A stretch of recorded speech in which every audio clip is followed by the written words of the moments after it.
All right, welcome to another installment of Cooking with Chef Steve.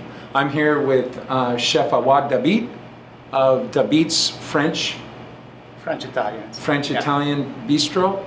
And we have all kinds of great food in front of us that we're going to talk about. We're going to talk a little bit about the history of how Awad came to open his restaurant here in Muscatine.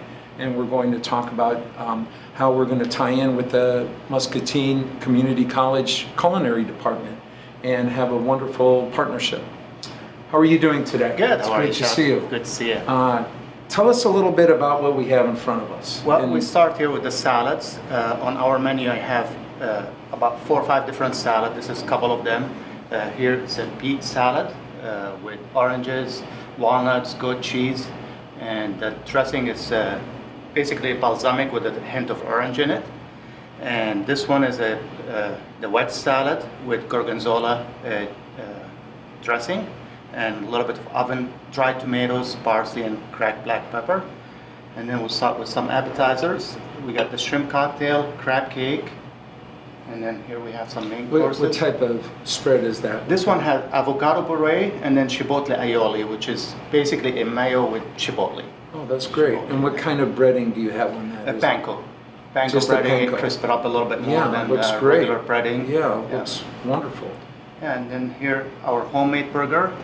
We grind our own. I put 80% brisket and 20 chuck, and whatever I have, trims from the ribeye steaks and stuff. And we make our own bun, and goes with fries, and then we have chicken with mushroom and bacon sauce. Wild rice and quinoa and some vegetables, spaghetti bolognese, pork, and it has potato bavette and red wine sauce and veg at the same moment. And then our ribeye steak. Yeah, that's awesome. Also. That's great. Yeah. And we use I use Iowa Premium for most of my for the ribeye. That's great. Mm-hmm.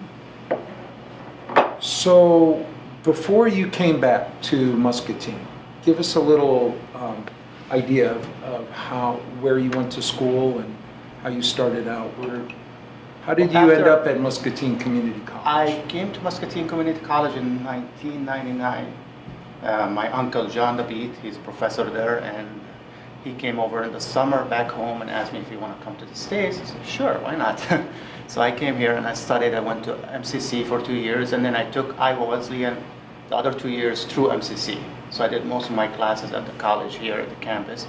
And then from here, I went to Vancouver, Canada for culinary school at Northwest Culinary Academy of Vancouver. And that was an intense program, finished it, and then I did my internship in Toronto, came back to Vancouver and worked myself up in restaurants and hotels and resorts in that area. And then I moved back here 2.5 years ago. Came back. I've always wanted to come back to Muscatine, and now I still have contact with all my friends and stuff, and I know Muscatine needs a restaurant so bad. So I said, you know what, why not? Well, and Muscatine is it's growing and growing, and it's a great addition what you've done here. It only just helps out the downtown for sure.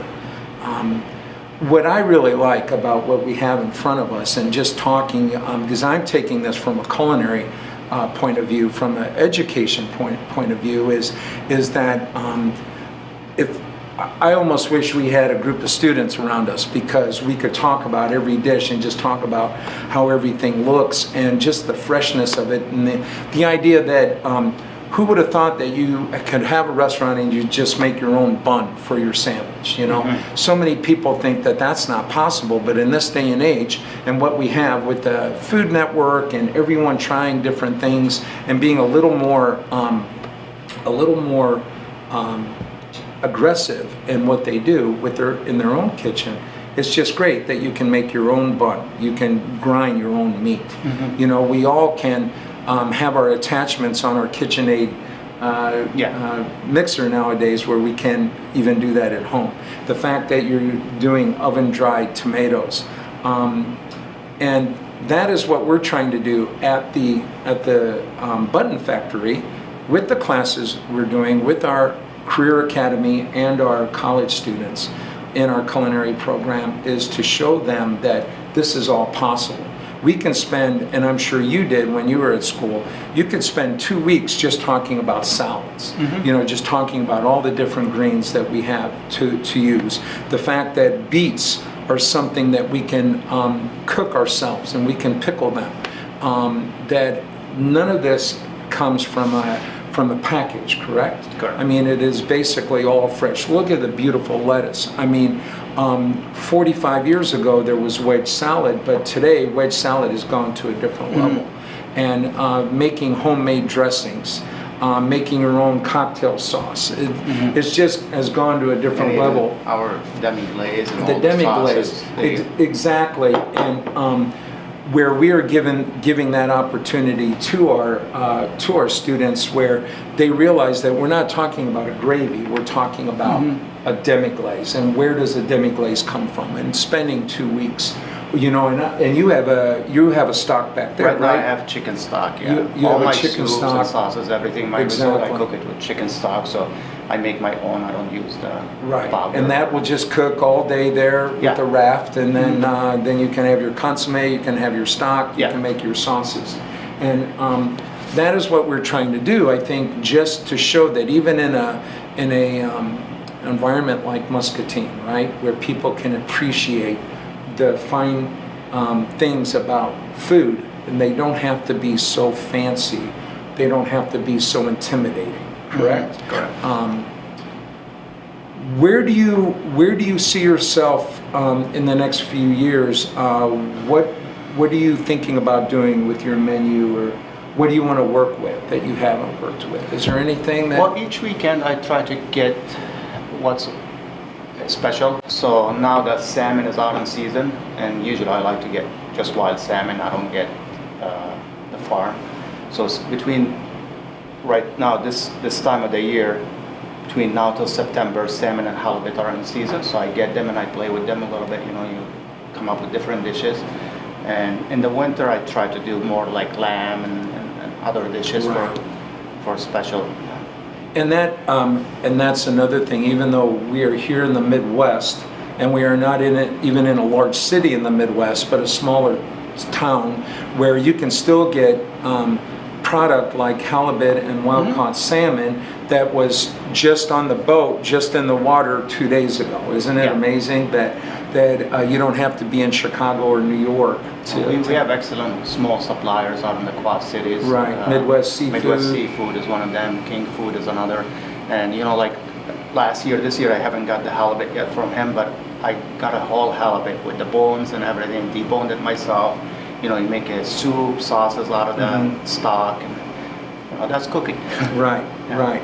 And it is so great when you're talking like this, because it just makes me, it just intensifies the whole idea that our students are doing the same thing, and they're doing it in a classroom lab form where we are bringing in a halibut, or we're bringing in the whole salmon, and we're showing them how to skin it and fillet it and use all the product from it to make a stock, to make, you know, to use all the pieces from that fish. And hopefully soon enough we are going to get some of these students working in the community. We already have some of them working at the hotel, at the country club, and soon hopefully with you. And I know we had a student, Andrew, that worked with you last year, and that's very exciting. And that is definitely one of our goals, that the downtown restaurants and the local restaurants will be able to use the students as they grow also, just like you grew, just like when I was a young student and, you know, employee. So tell me a little bit about some of the groups that you have coming in and some of the things you like to do, cooking demonstrations, or do you do some things with groups? Or some... I do groups. Well, I have a chef room here that my plan was to go do, like, you know, set like a menu, whatever. They just tell me what their allergy is, and I cook for them.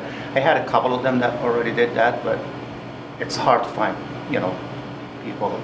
They're not adventurous, a lot of them, but I do have few that are.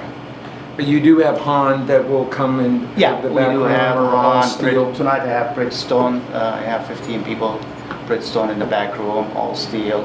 A few other companies, Kent.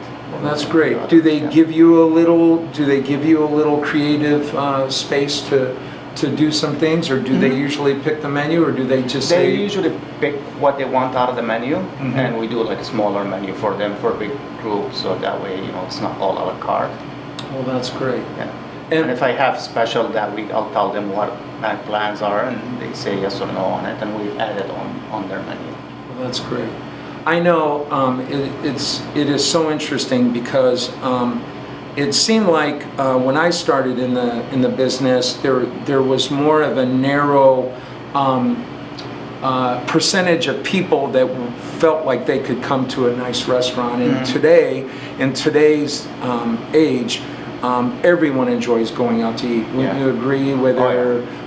Whether you work as a secretary of the bank or you are the president of the bank, you can enjoy good food and enjoy coming to a restaurant like this and enjoy some different things that you might not get at home. Well, that concludes what we've done. That concludes our visit with Awad Dabeet. Thank you very much. No problem. Thank you. It's a wonderful array of food that you've shown us here, and it's only a small part of what you have on your menu. So thank you very much. Awesome. Thank you. Okay, we'll see you next time.